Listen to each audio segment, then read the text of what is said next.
You're listening to The Joe Cronin Show. Hey, everybody. Welcome to State of the WWE, episode number 47, if you can believe it or not. Let's get this thing started. Play it, whore.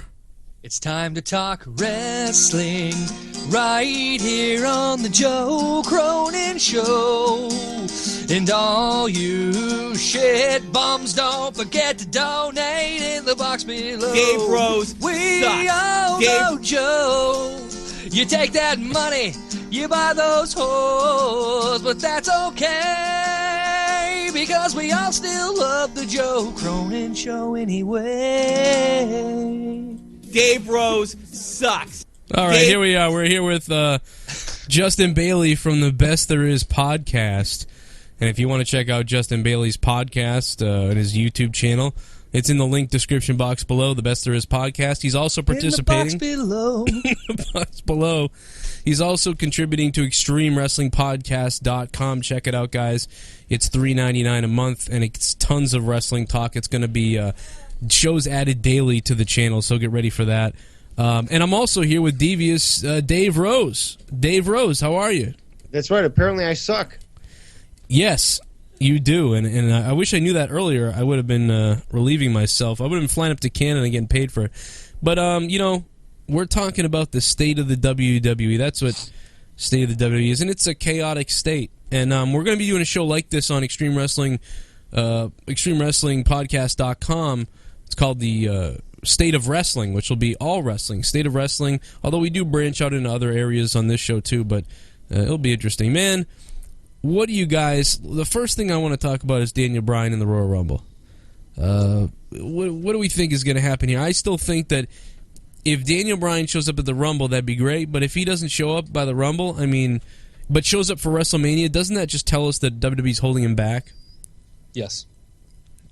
What do you feel Absolutely. about? What do you think about that, Dave? I'm curious with you how you feel on Daniel Bryan and WWE holding him back past the Rumble to not interfere with Reigns.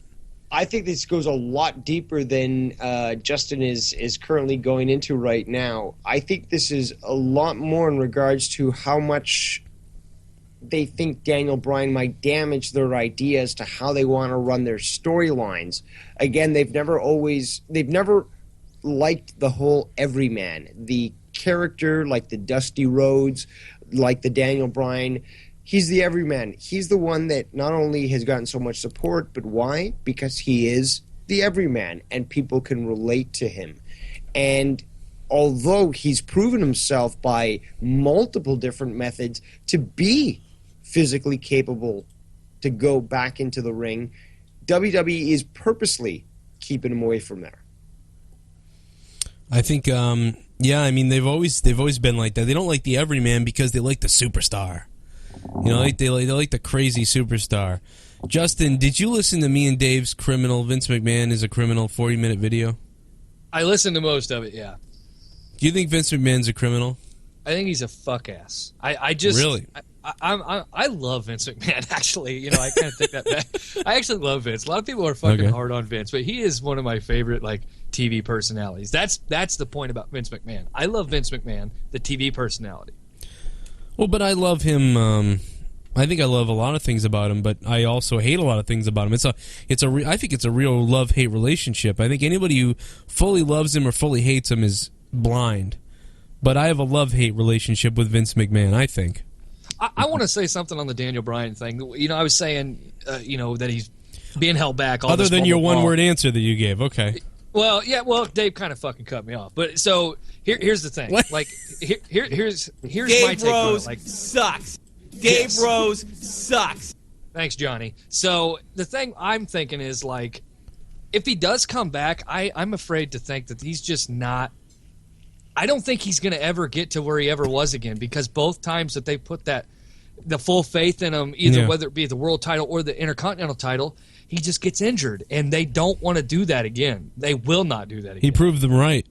Yeah, exactly. That's the bad part of the story. Is he proved them right. Yeah, unless they paid Bray Wyatt to hurt him. Now, here's something that actually leads into this. The fact is, though, that whether it be CM Punk, whether it be Daniel Bryan, whether it be a slew of different wrestlers, they were pushed to a point where they were working so hard. Right. where they got injured unnecessarily. And Like Seth Rollins? That's another great example. Totally unneeded. And for many people, for a long time, they've been calling for what they say an off season for wrestling, so that, again, you're not putting so much strain and pressure on your wrestlers, so that you ensure that your investment actually can survive. How the hell do you do that? How do you have an off season in the WWE in wrestling? Daniel Bryan's problem was he was crazy in the indies. He just completely tore his body to shreds. Yeah. And he's kind of fighting against it, and I think he's fighting those injuries rather than his crazy schedule with WWE. Okay, let's actually just jump ahead a few steps and go into the Twilight Zone. Let's go through the looking glass and consider maybe Daniel Bryan filling in the position that Stone Cold Steve Austin did after he got injured. He couldn't do what he was doing before, but he was still involved, he was still beloved, and the attention that he would bring was incredible. Do you not both of you, think that might be at least an alternative if in fact they never want to allow him to wrestle properly again? I'll let you go, Joe. I think that the problem is he's not Stone Cold on the mic. He doesn't have those skills. He has enough skills to go out there and do it. He's not like Cesaro, but he's not that far ahead of Cesaro, to be honest. You know, but he's ahead of him. He has more. He'll put more into it. But he's not putting in what Stone Cold could have put into it. You know, Stone Cold gets hurt. He could do all sorts of things. And it was okay. Plus, the way his character was at the time, it kind of built the character more, played into it. And he could do all these other things and get arrested and cut promos and attack people, sort of, but without being in a wrestling match. You know, I think what they should do, if they thought Daniel Bryan was going to come back like in a month, like they knew, like we're bringing him back in 30 days, or we're bringing him back in 50 days, or we're definitely bringing him back at the Rumble even though he's cleared now, then I would bring him back early to start doing those storylines.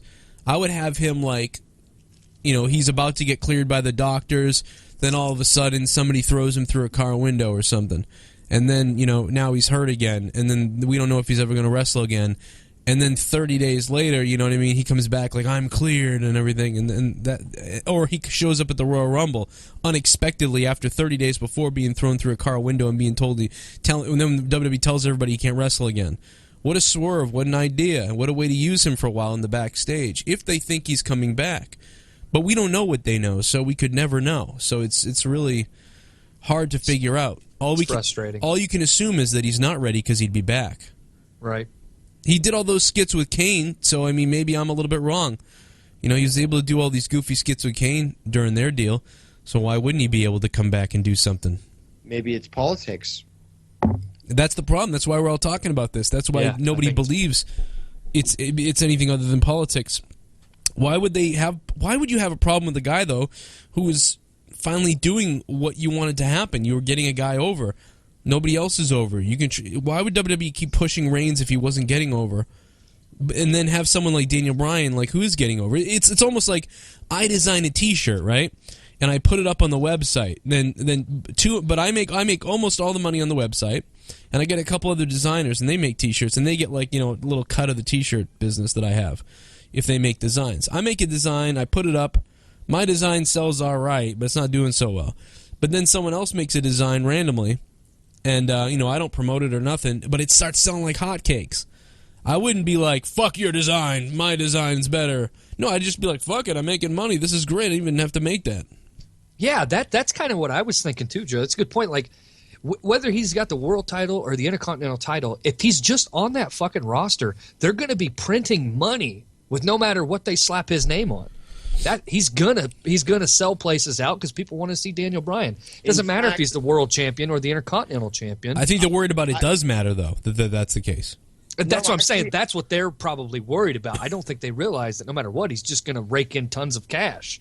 Well, I would actually go even further to say and build on what Justin Bailey has just said, that if he was, say, the Intercontinental champion, if they had to relegate him back again to that status, he would probably bring so much prestige to that it would eclipse the WWE heavyweight title. And I'm thinking they might also think that that's another reason why not to bring him in. Well, and wouldn't you love it if, Daniel Bryan had the IC belt, and then Roman Reigns had the WWE Championship eventually, and people were we would all be mad that Daniel Bryan's not the world champion, and Reigns would be champion. Some of the crowd would be happy about that, but most people would be mad. And then build up to like a WrestleMania 33 where Daniel Bryan was going to wrestle Reigns. I mean, isn't that really what the match? I talked about this recently. The match that we really should be seeing at some point here is Reigns versus Daniel Bryan, because those are the two controversial. Those are the two people. 30% of the crowd's going to hate. You turn Reigns, he's heel, he's going to be the biggest heel. Daniel Bryan would be the biggest face at that point. And we've seen that already, and it's like, not to the extent you're talking about, well, we've seen that already, and it was a great match. Now use the elements that, Joe, you're talking about. The Reigns is a heel, and Daniel Bryan is a face. It'll be 10 times better than the match they had already. I don't even remember that match either, to be honest. Was that Raw?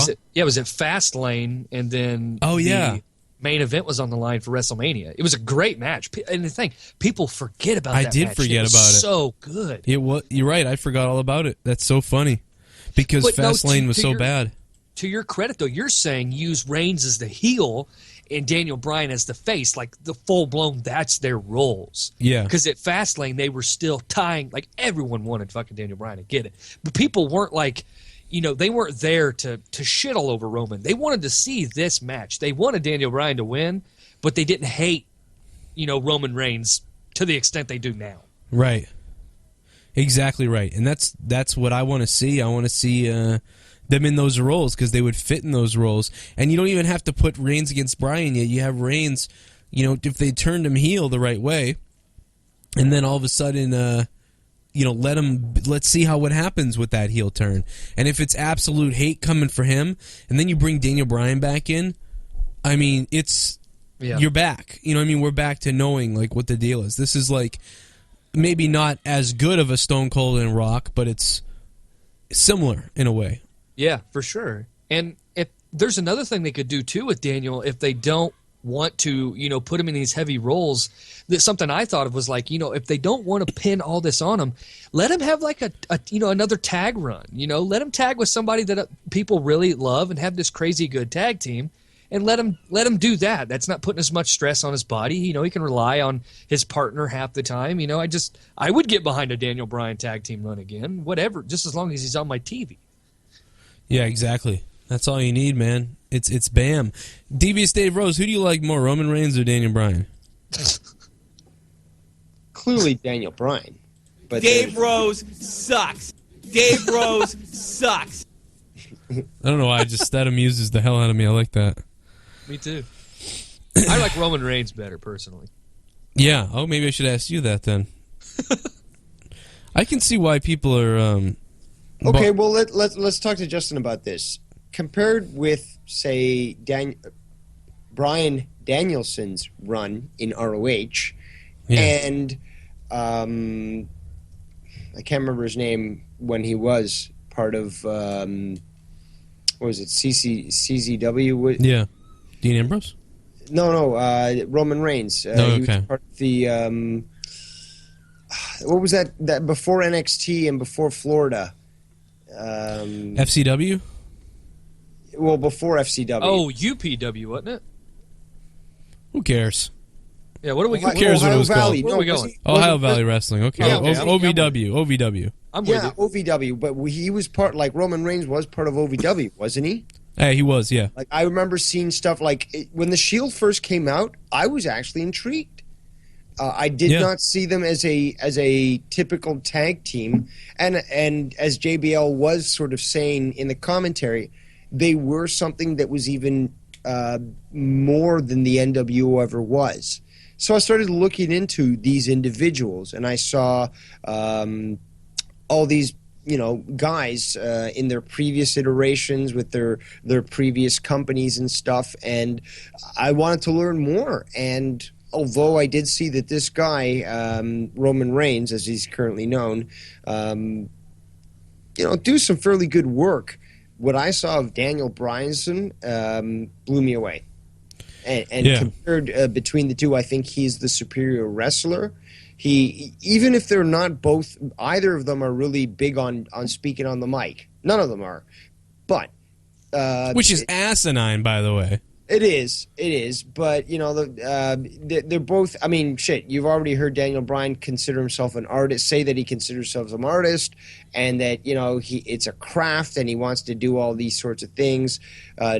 Roman Reigns just seems to be inept when it comes to the mic, but they're more interested in actually doing the art form, the wrestling, than they are about doing the promos. Yeah. But that's needed for us in the audience because we want to be able to relate as well as understand these people.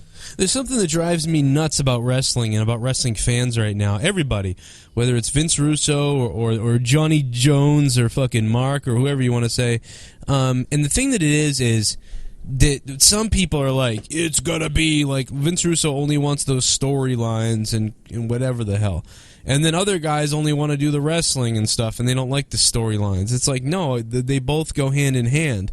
So, absolutely. Listen, make no mistake about it. If Daniel Bryan was here and we were getting Daniel Bryan versus Roman Reigns, there's still something wrong. Even around WrestleMania 30, there was still something wrong with WWE. It still wasn't the best at all. It wasn't very good, but that was keeping my attention at least. But there's still an issue. A lot of these guys can't talk. You bring in Kevin Owens, who's on the indie scene, who I think is similar to Bryan in many ways, but he can talk just fine usually. So, but they have to do better. I don't know where these guys. These are all people that supposedly grew up with the Attitude Era, who should be all talkers, but they're not. Why? I don't get it. I get it's a craft, and you can wrestle all you want, but we can only have so many Benoits. You know what I mean? I will say to counter that point, yes, I agree there's been a lull. There's been a period where we haven't seen wrestlers that are able to actually talk proper. They're just concerned with the craft. But a true wrestler, again, like you said, is concerned with both. Not only the presentation, but the style in the ring. Yes. And we've seen, like you said, Kevin Owens. We've seen Xavier Woods. We've seen other individuals come out from this lull that have always studied the originals, always studied the old stuff, and they've built it where they're just doing a great job right now. And I'm actually feeling positive for the potential that WWE has. Whether they're going to apply the potential is a different story, because obviously we're seeing that they're not. But they've got so much in reserves that they could use. You asked me the other day, who could they utilize, in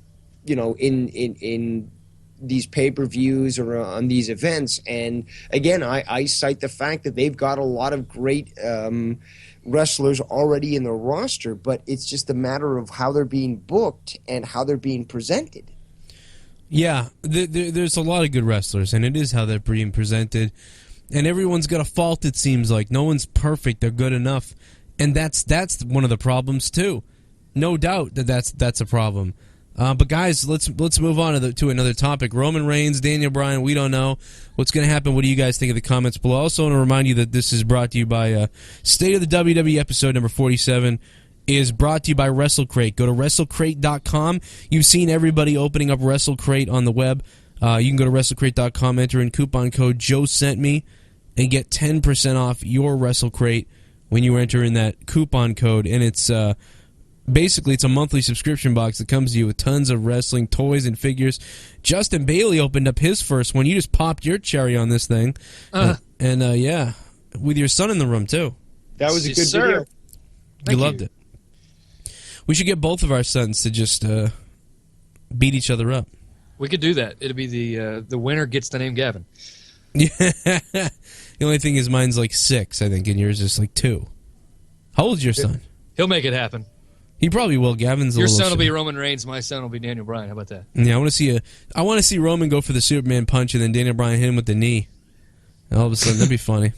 Hey, speaking of Roman Reigns, I have another story if you want to talk about it. Sure. Okay, so news has broken. If people are looking at all the trending news stories, so backstage news on why Sheamus won the title, plus when and why the decision was made. So the Wrestling Observer reported that Roman Reigns decided, Vince McMahon, on the afternoon of the pay-per-view, that he wanted to put the title on Sheamus because the company wanted to build Roman Reigns more up as a babyface before giving him an actual run at the belt. The original plans for the show had Reigns winning it and giving him the title run at Survivor Series, like we all thought was going to happen.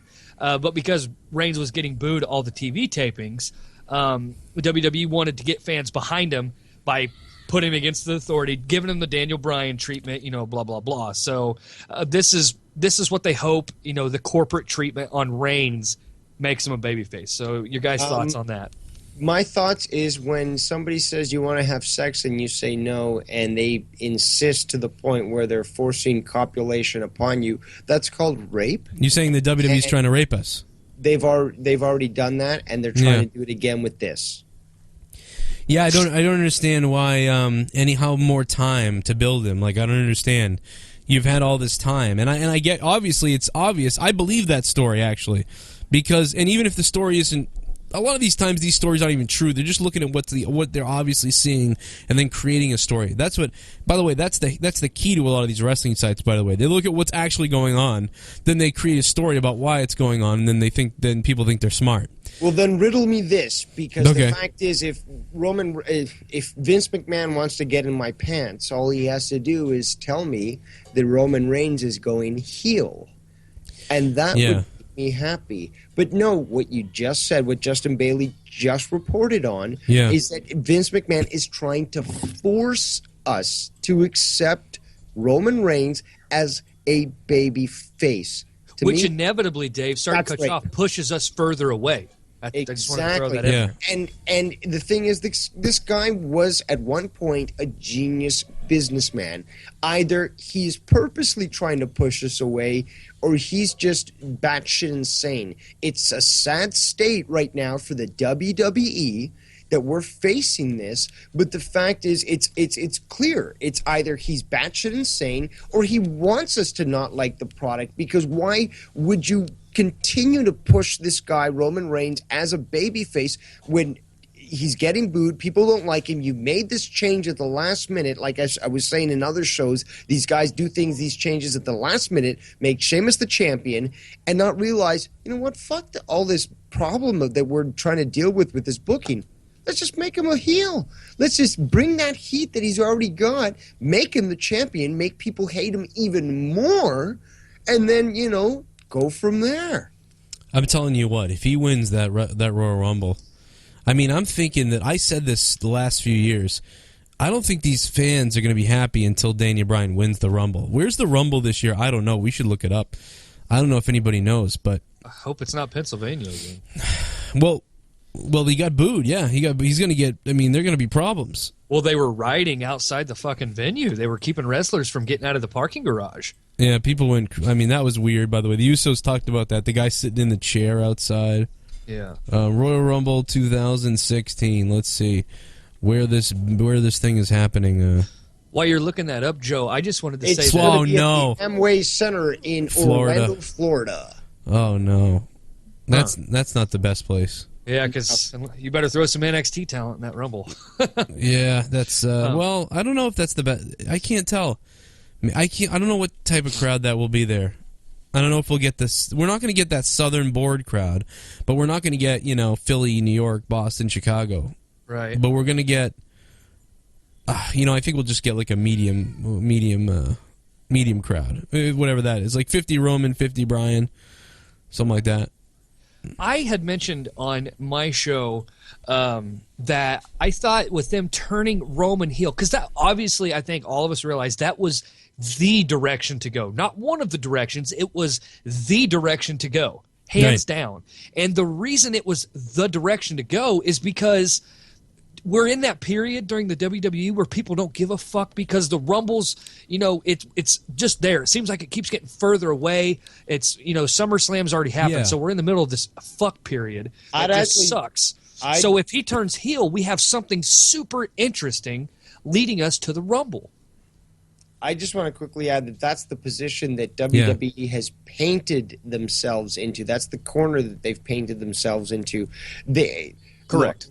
Yeah. If they had handled things differently from the get-go when it came to Roman Reigns, Yeah. you could have most definitely had him more over, even if it was a tweener position, wasn't necessarily heel or face, but the women love the guy.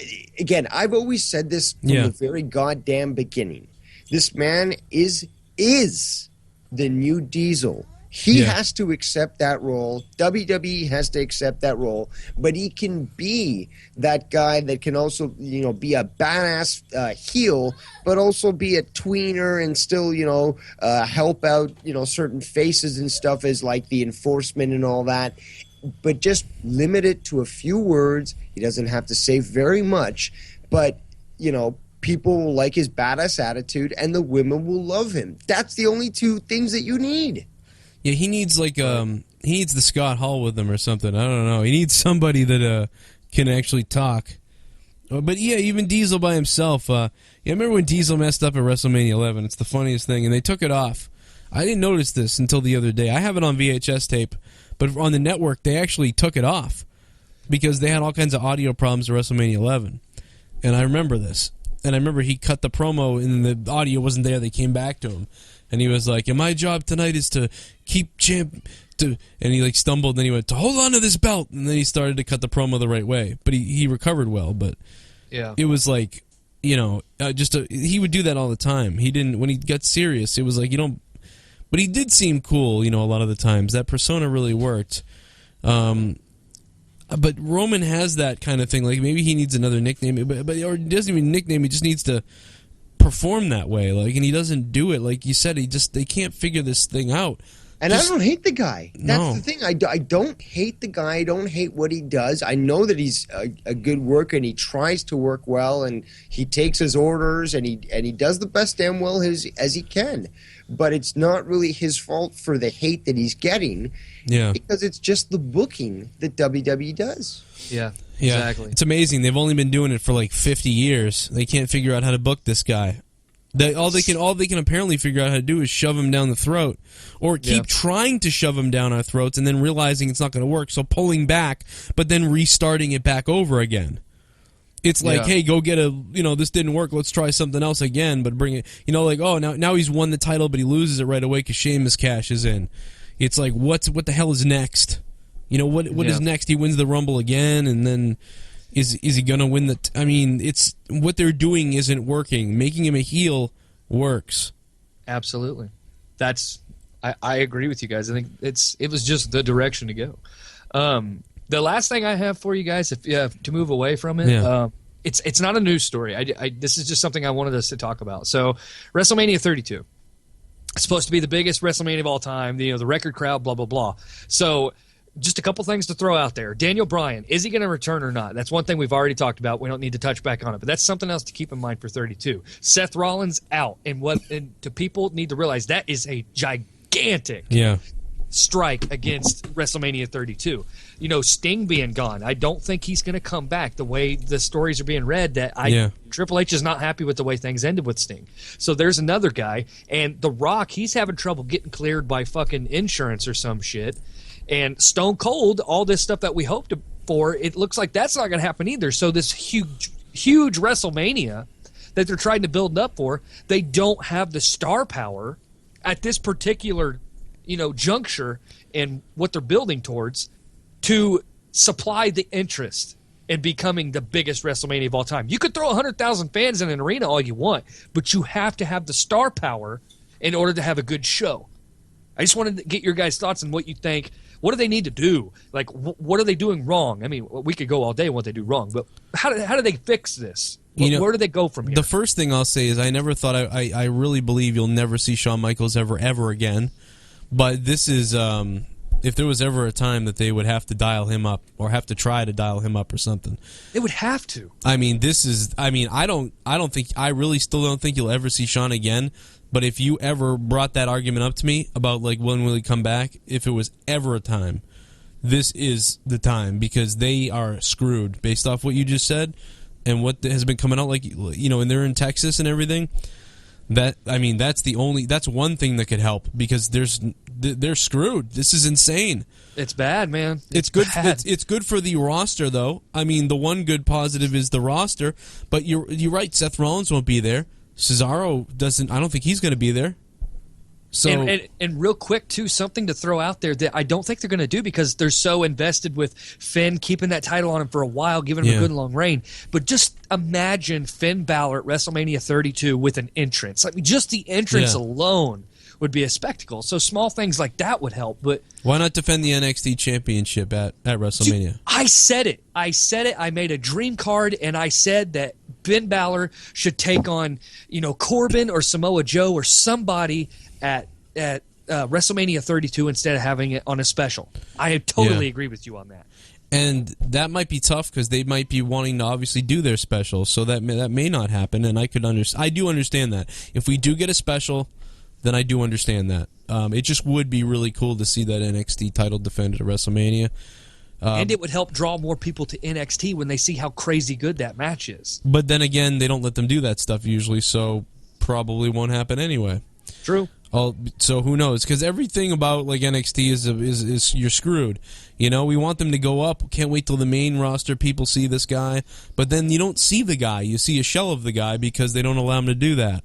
So all these. No wonder these people don't care. You're pinning it. You're lying to the audience. These people watching Raw who don't watch NXT, and then you tell them to, and then they don't, and then eventually they keep hearing about Sasha or about this person or Finn Balor or that person. Then that person comes up, and then the person watching TV goes, "What's the big deal with this guy? Everyone talked about him, and he's not. This is just the same as all this other shit."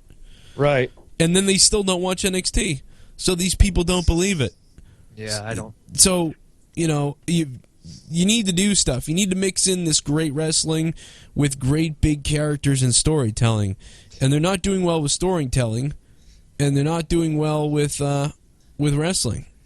Sasha Banks and Charlotte is a must for 32. It's just a must. Now, I'd like to respond a little bit before we continue on. Yeah. But in regards to that, what you're saying about the NXT title defense during WrestleMania, I remember actually saying that at the last SummerSlam, which was held in New York, where they had that NXT booking that was sold out basically as soon as it went on sale. Right. And I've always thought, again, why not again, if they're being so protective of this brand, why not highlight that exclusively, on one of their pay-per-views, and they have one match, and they say, well, if you want more, be sure to check out the NXT show on exclusively on the network. So what you guys are talking about is totally true, but if it was done in such a manner that it was focused on, it could probably do a good job to, I guess, increase the viewership,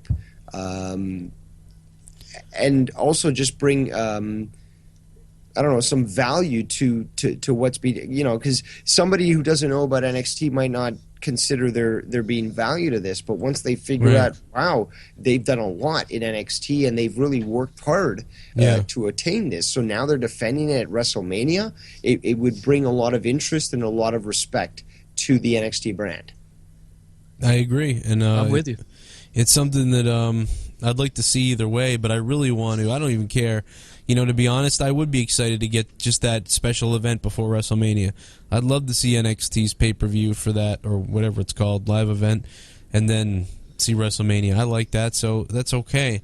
But maybe Finn Balor will be up. I think he's going to be on the card for WrestleMania. I think he's going to be up because that's what it is they need him. People are injured. I think he's coming up. I think Sami Zayn and him are coming up, and I think that by WrestleMania, I hope. And for sure.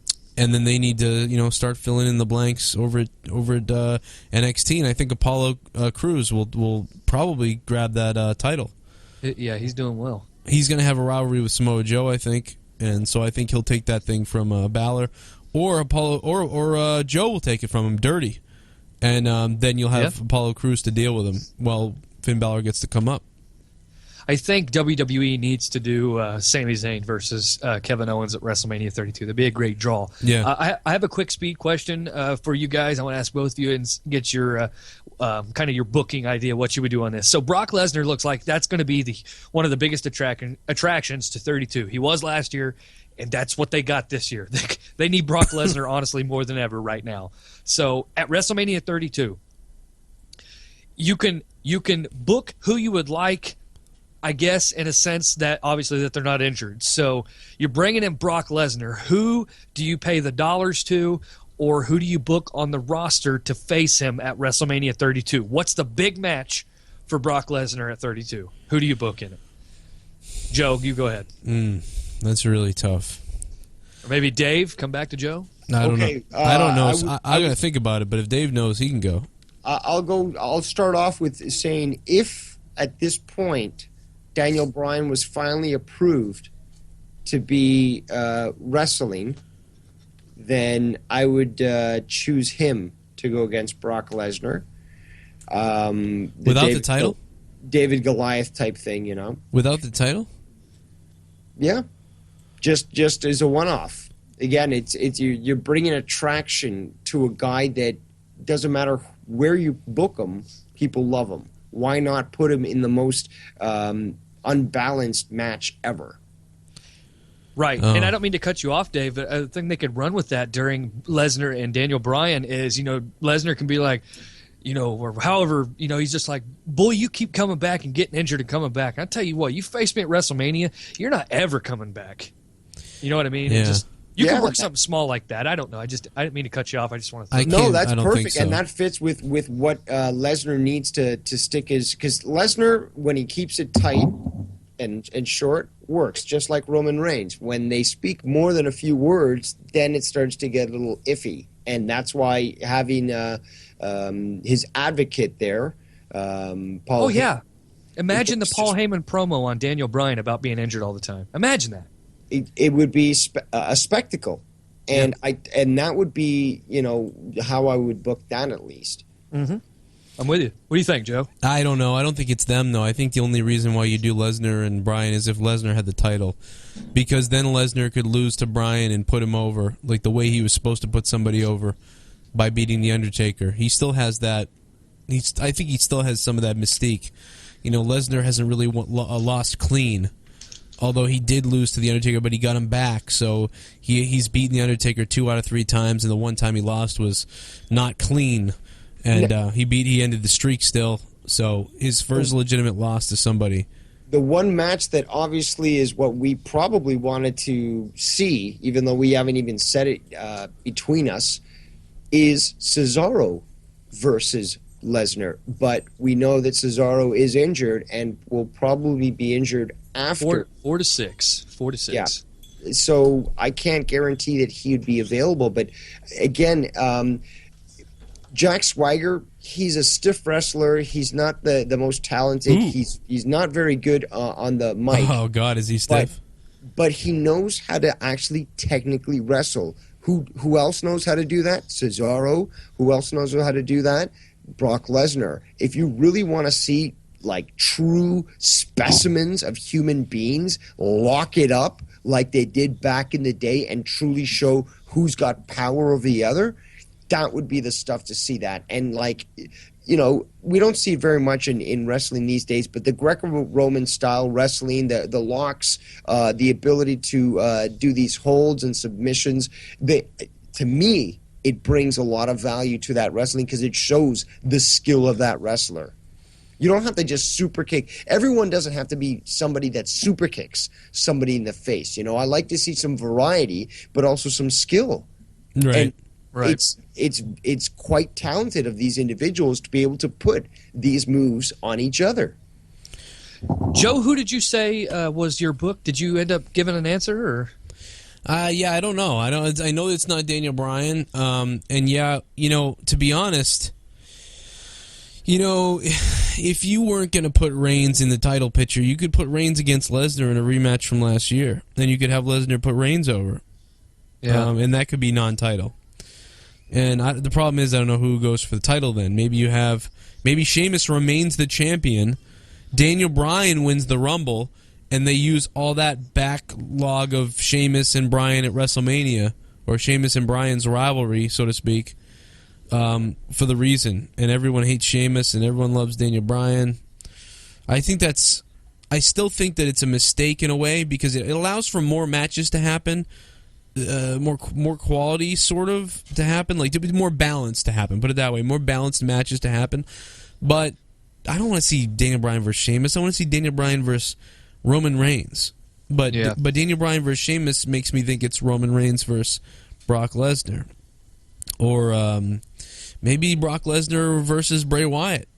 Maybe WWE decides, let's finally put Wyatt over the right way, and Wyatt will take on Brock Lesnar. But then who does Undertaker face? So it becomes this crazy question and answer of what the hell to do. I mean, I don't know what to do, what to pick for WrestleMania right now. I have no idea what they're going to do. I can't imagine being them right now, except for I could, because I don't. My head wants to explode thinking about what they're doing, but I could tell you what I would do. You know what I mean? I would have Roman Reigns win the championship already, be a heel, and I would have, and I would know if Daniel Bryan could come back.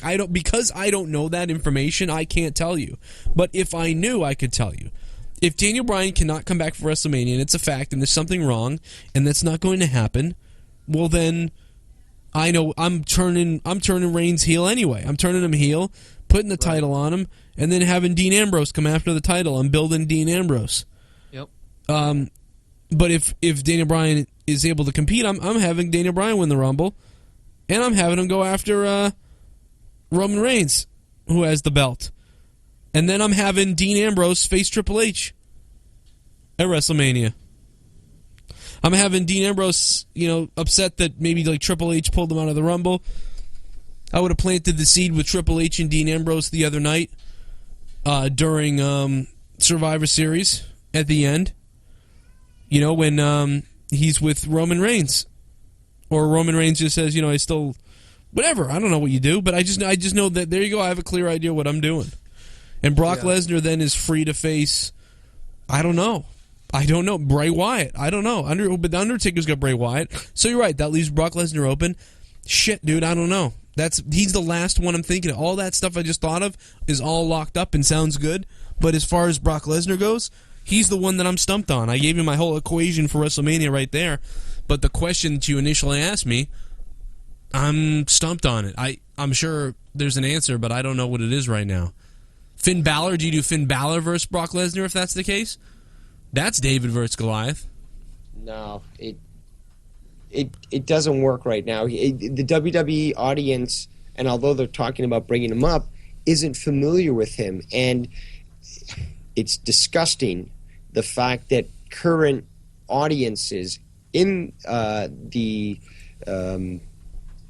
stands and such don't even know who Shawn Michaels is. When he comes out, they don't cheer. They don't really understand. And I mean, I'm not a fan of Shawn Michaels, but we can't deny what. Wait a minute. Cut him Look, off. I'm not a fan. I'm a smart. Dave Rose sucks. Amen. How can Screw you, Johnny T? How can you not be a fan of my? Guy. Oh, but I'm. Never mind. Go. Never mind. Go. He's mine. Love him. Justin Bailey's podcast is named after Bret Hart. I totally respect what Shawn Michaels has done, and oh God, it's, again, I can respect somebody that I don't like. Absolutely. I got what you're saying. I'm the same way with a lot of music groups and stuff like that. But you drive me nuts still, nonetheless, because I love Shawn Michaels and I love Bret Hart. I know you do. That's why I said it. But I love Bret Hart too. No, I appreciate your honesty. I just I don't respect you now. I'm just kidding. I'm joking. I'm joking. I'm joking. Dave Rose sucks. Michael's listen, Michael, too serious. You fuck. I just want to say that again. It's cliche as fuck. I know. I get it. Honestly, if I had the book, I would hands down book Cesaro versus Brock Lesnar, and I'll tell you why here in just a second. I want to see that. I think everyone wants to see that, but also. Cliche as hell. Wait a minute. He says no one wants to see it. You see everyone wants to see it. Somebody's fucking wrong here. No, I said I want to see it. Oh, okay. I said I so want to see that. Okay, Right. okay. Like I'm almost coming here just thinking about it. Well, I'm Okay. assuming, really? I'm assuming everybody is wanting to see Cesaro and Brock because I've not met anybody that would want to see that. But again, the most cliche answer I feel like in my book is I would really want to see Stone Cold Steve Austin versus Brock Lesnar. It's probably not going to happen. I get that, and I've made peace with that now. But the reason I would put Cesaro versus Brock, and it's like Dave said, the fucking just overall specimen aspect, seeing these two gigantic, just like superheroes in the ring, dude. You have like this creep, this huge villain like this Bane guy in Brock Lesnar, and then you have like this, the Swiss Superman and Cesaro. It's almost like Batman, though, because the thing is, he's this specimen of this character, and even John Cena has gone so far to say he's the strongest guy in this whole company. Right. I mean, and that's compared to like John Henry and the Big Show, and John Cena's been there for a long time. John Henry, the owner of the Boston Red Sox? Sorry, Mark Henry. But Cesaro apparently is this beast, and if they gave him the opportunity, imagine what we could see against Brock Lesnar. That's what I'm saying. Like, and imagine the babyface reaction to Cesaro. It would be through the roof. And, I go over this shit all the time while I'm at work, and I think about certain spots if they were to do Cesaro versus Brock. And I think of, like, Cesaro putting Brock in the swing, and that does nothing but just simply piss Brock off, or he's just like, get this fucking swing bullshit off me. I'm going to kill you. Yeah, it'd be great.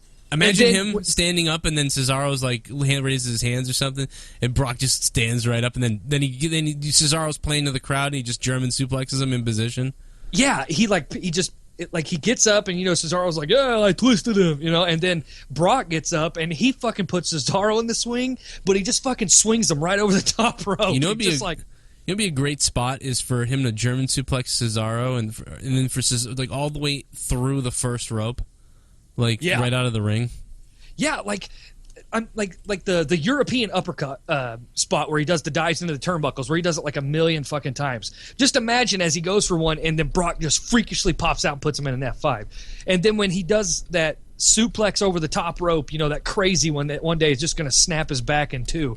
Like, you could do so many amazing spots in this match. And just WWE, they won't do it because it's just not a money draw to the extent that they would like it. Well, hold on. I just need to add. Imagine Cesaro putting Brock Lesnar to Suplex City. He's got the ability to do it. He's got the technical ability to do so and to make it look good. And imagine that crowd reaction to that. Exactly. Dave. Like he's switching around. Where he yells to the crowd, Suplex City, bitch, in his Swiss accent. And then he does exactly that to Brock Lesnar. The crowd reaction would explode. And imagine the snap suplexes, the tribute to Eddie Guerrero, like Brock does, and then Cesaro does a couple, Suplex City styles, and then he walks up and stands over Lesnar, and then gets him up to put the fucking swing on, and the crowd would go bananas. He could even say Suplex Cesaro or Suplex Superman or something like that. It'd be great. Yeah, get his own deal going. Cesaro Section City, bitch, or something like that. Just like, I get what you're saying, like a cool little tagline. I just feel like that match, I'm like playing it out in my head. It's just like I'm thinking the crowd would go fucking insane to that match. Yeah, that'd be. I think it'd be great. I'd love to see that, and we're not gonna now. Because what is he? Is he definitely out 6 months or is it 3 months? We don't know. The timetable is 4 to 6 months. Oh. So 4 to 6, okay. So expect at least 6. I think we have a better chance at WrestleMania 32 of getting Cesaro versus Brock Lesnar. A better chance of getting Seth Rollins versus Cesaro at WrestleMania 32. He could be back. Cesaro could be back just in time. He could. Maybe. And as fans, we think it's just flat out silly to not book this match. We think it's flat out silly to not have Cesaro versus Brock Lesnar. But in WWE's mind, every single match, every one of them, not the back four, every single match has to be Rousey versus Holly Holm. You know what I mean? Every match has to be a fucking spectacle. Every one of them, from the top to bottom. And the reason why I think that way too, and I don't know if it's why we all think that way. We're all greedy, and I know you can't do that because you have to have some matches be different, so it's not all the same thing. The crowd doesn't get tired out. I get all that stuff, but the reason why I think about it for WrestleMania is because you're bound to have 2 or 3 duds regardless, or maybe things just don't work out as well. The crowd takes to one of these matches over the other, so it gives you more of a chance to have a home run, in some of these matches. And yeah, of course you have a couple quick. Wait, hold on. Yeah. What does that say about your product where you've got to dumb down a particular match just to make other ones look good? Great point. Yeah, I think that's the wrestling psychology. That's the Absolutely. It is too. Joe's right. That is wrestling. That's what they're supposed to do. And you watch ROH or Lucha or something like that. Those fans.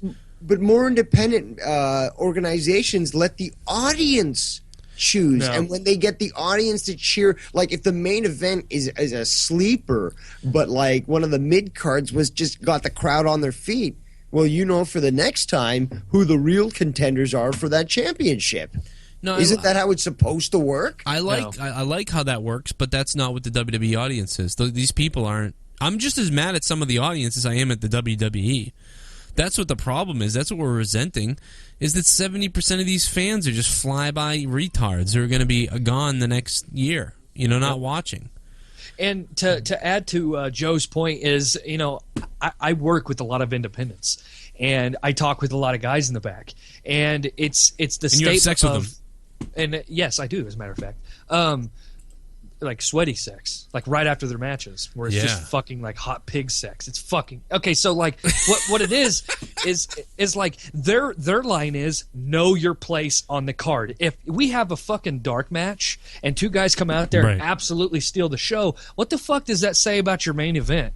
That's the way they think. Obviously, that's not the way we as fans think. We want to see a 5-star match every single match, but the problem is at the end of the night, that main event is what you're supposed to be talking about, because what is the fucking title? Main event. It's the reason you're there. It's the reason you're going to talk about it in the car ride home. You're going to talk about the main event.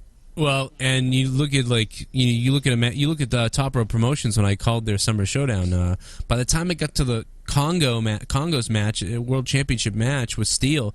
The wild jungle warfare, quarter of the audience left.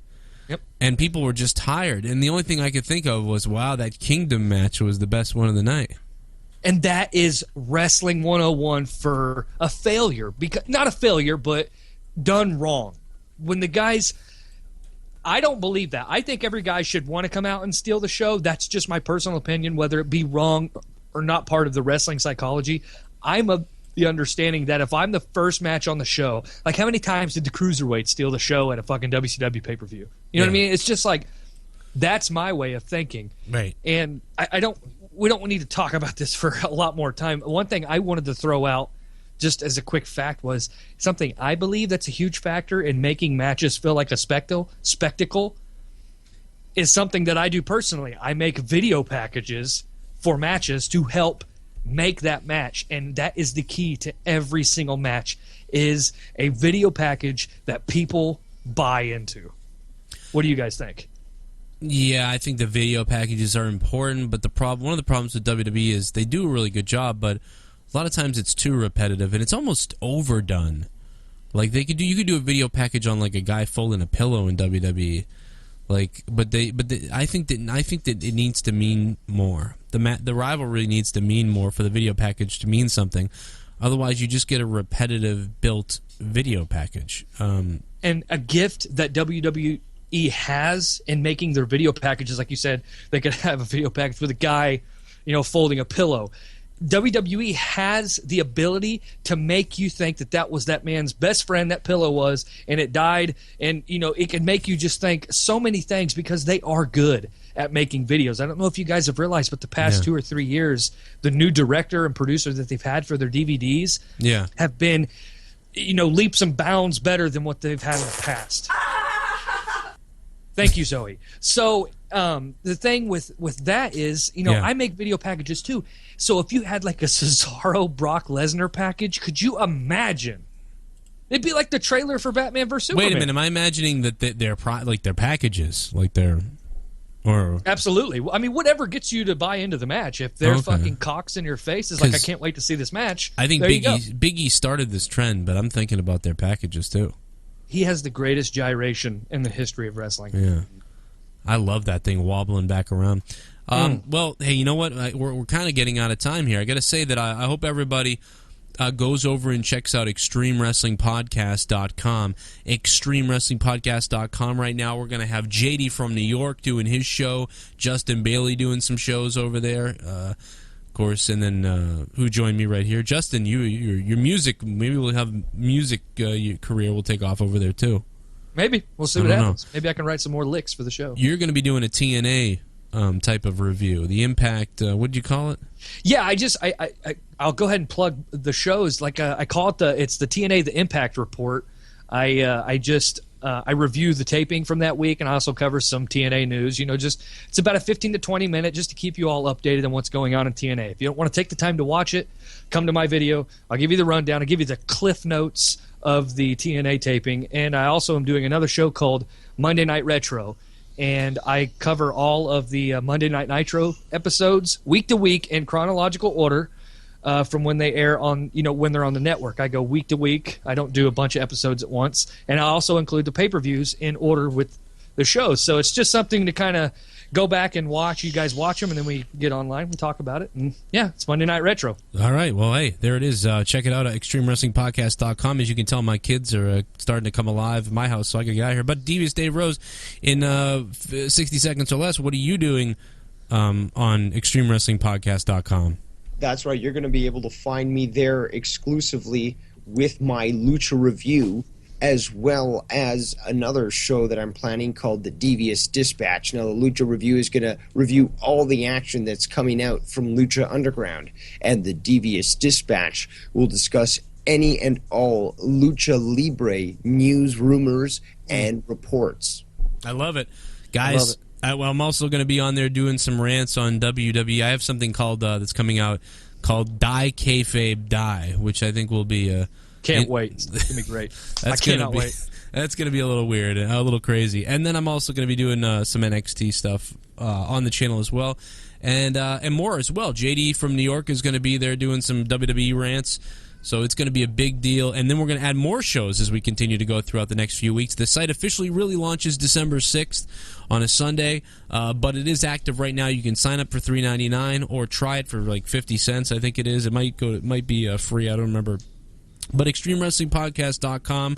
Hope you go over there and subscribe. It's only $3.99 a month, so it's like, you know what I mean, less than a McDonald's #1 meal. I don't know. It's only $3.99 a month, so it's a really good deal. There's going to be lots of shows on there, exclusively on the channel. You won't see it on YouTube or anywhere else. It's just we're still going to be doing what we do on my channel and all our channels for free. I mean, we're still here, but this is bonus stuff on ExtremeWrestlingPodcast.com. Now, one thing I do have to mention, sorry to interrupt your spiel, but I am working very hard and will do everything that I can to offer exclusive interviews with Lucha Libre wrestlers, those that may not speak English, but I will do the translations necessary to have that news available for all the viewers and all the listeners of ExtremeWrestlingPodcast.com. I also heard you're going to be doing like a live sex show. No, that Dave Rose sucks. Dave Rose sucks.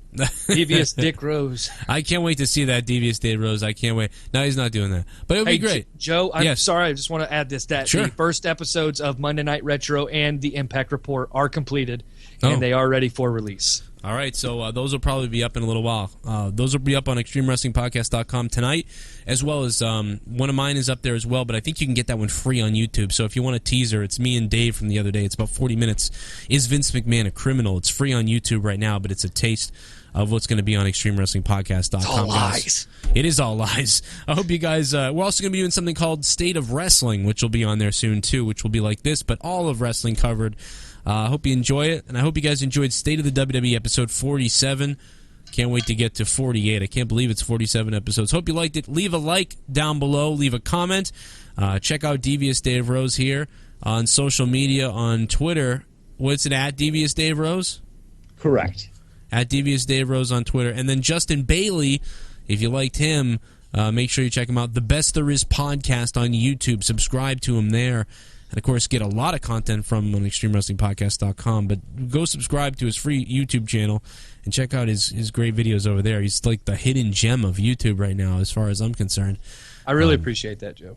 You really are. And I'm also on Twitter at Justin Bailey EWP. That stands for Justin Extreme Bailey Wrestling Podcast. Oh, you dropped out, but Justin Bailey at EWP, right? Yes, sir. Oh, look at that! You already made a Twitter for Extreme Wrestling Podcast. I like it, dude. Can you still get your guitar? Yeah. Let's do this. Let's sing this thing out here. I mean, I don't know. You can Take us out, Justin. yeah, take us out to. You got it, guys. All right.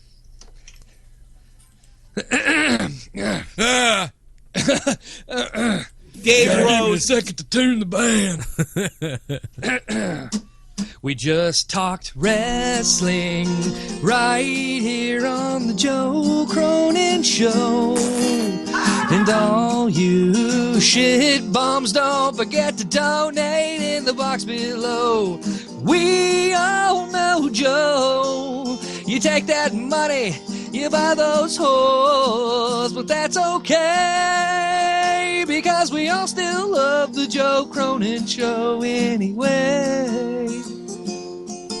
I'm not gay.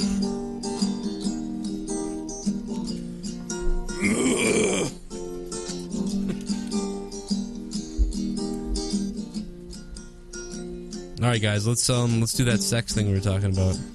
Oh, wait, we didn't. Man, I really made the wrong bets tonight in football. I'll tell you that.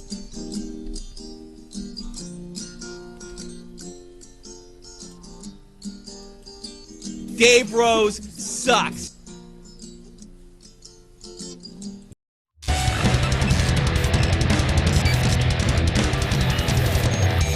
You're listening to The Joe Cronin Show.